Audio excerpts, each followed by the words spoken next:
Welcome to this video series on the Making International Law in Korea. We'll begin in this week of videos with a description and explanation of the core principles and practices of international law and discuss the primary sources of international law in Korea, like Treaty on Basic Relations between the Republic of Korea and Japan and international legal issues related to Korean War. Let me first touch upon the very basic provisions of the Treaty on Basic Relations between the Republic of Korea and Japan regarding the effect of Japan's annexation of Korea under international law.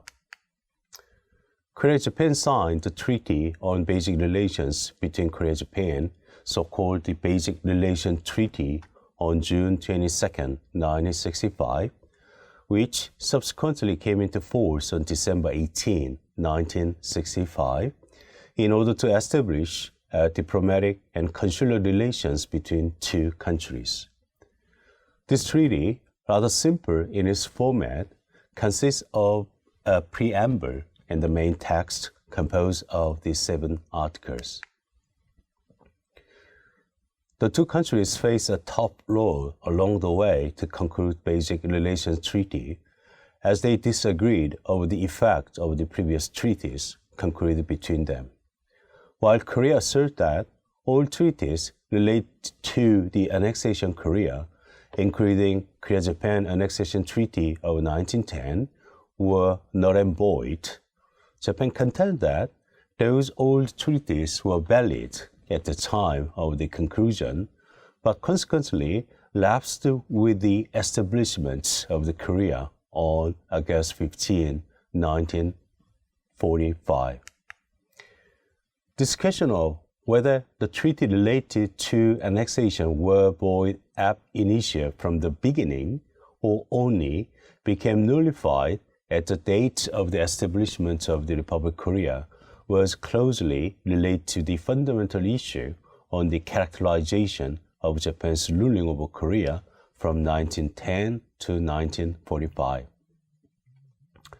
Had Japan ruled Korea without any legal grounds under international law, Japan would be intentionally or internationally responsible, along with its duty to compensate for its international wrongful act.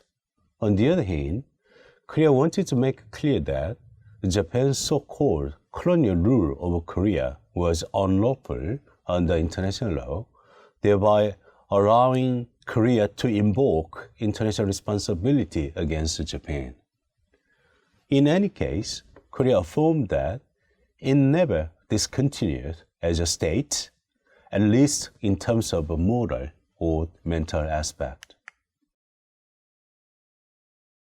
Korea-Japan finally came up with Article 2, which provides that it is confirmed that all treaties or agreements concluded between Empire Korea and the Empire Japan on or before August 22, 1910 are already null and void.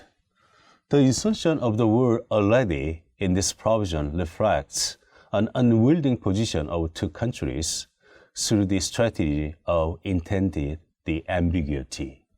Today, and until now, the different views of the word already between two countries have not been narrowed down. Let me first touch upon the most sensitive issues post-war compensation litigation against Japan. Japan was a belligerent state in World War II against Allied forces. Also, prior to the Second World War, Japan, by aggression, has seized control and ruled as several neighboring countries, including Korea and China. Such acts of belligerence on the part of Japan eventually caused damages and losses to a great number of people and left abundant legal issues to be resolved. Japan's post-war compensation litigation refers to the various types of the lawsuits brought up against Japan's government or corporations by the victims of the war and colonial rule.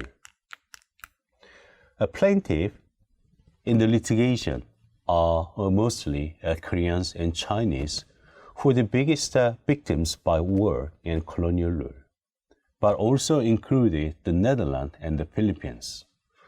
These lawsuits were generally brought up in the domestic court of Japan, but some of them were filed in the court of Korea as well as in the United States. There are many different types of post-war compensation cases, as they vary in terms of plaintiffs, claims, and legal issues. These lawsuits vary to a great extent as to whether the plaintiff are Japanese nationals or foreigners, whether defendants are the Japanese government or Japanese private enterprise, whether claim involves compensation or simply requires administrative decision, and whether the legal ground stems from international law or domestic law. As the types of post-war compensation litigation vary, the legal issues claimed are accordingly different.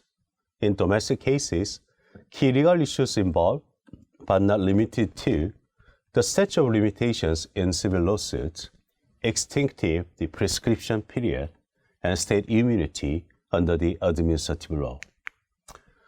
From international law perspectives, the questions such as whether an individual can bring a lawsuit against a state on the ground of violation of international law have been a critical legal issue in many different lawsuits.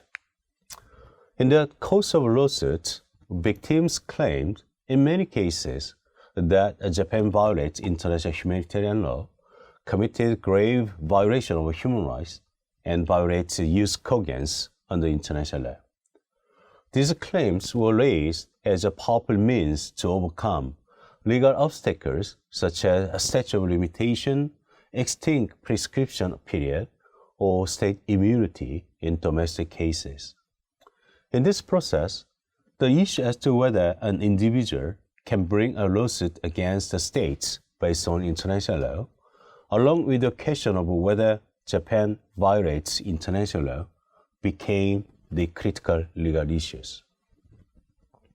However, there are no cases in Japan's domestic code that recognize individual rights to claim in the post-war compensation cases based on international law.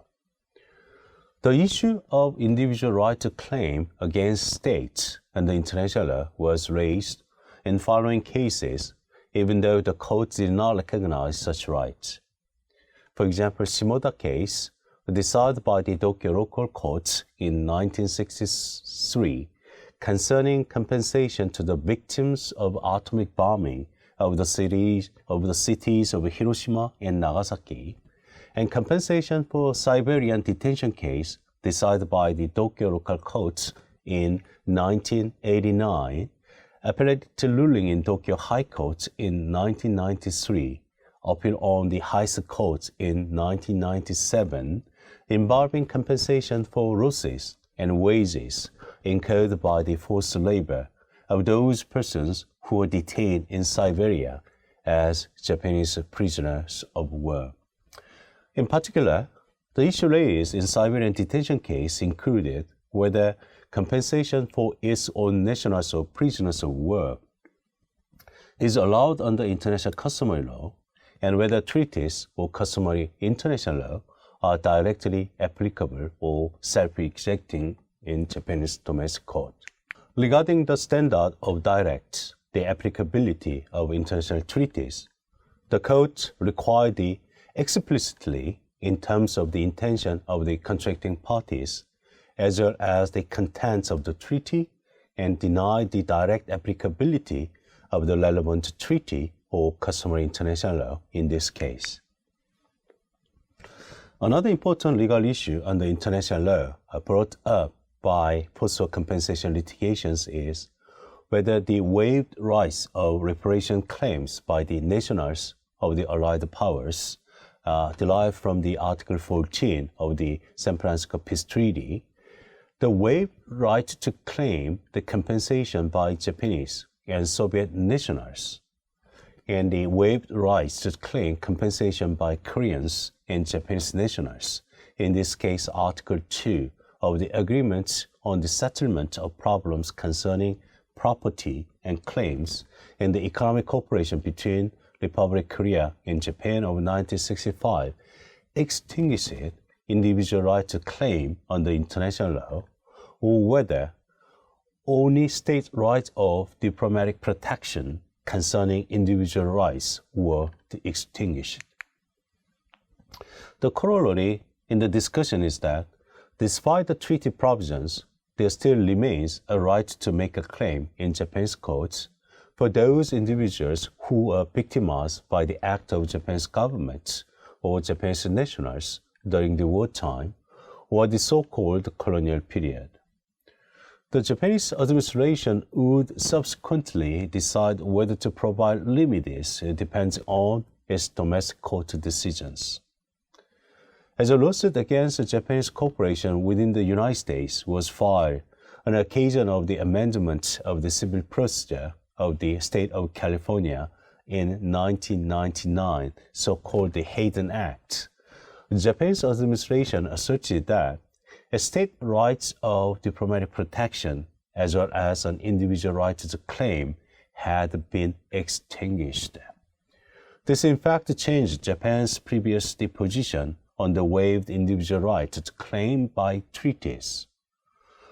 Nevertheless, the Japanese administration insists that their position has not been changed and argues in the courts that individual rights to claim do exist. However, Japan was no longer under legal duty to respond to individual claim since state rights of diplomatic protection was terminated.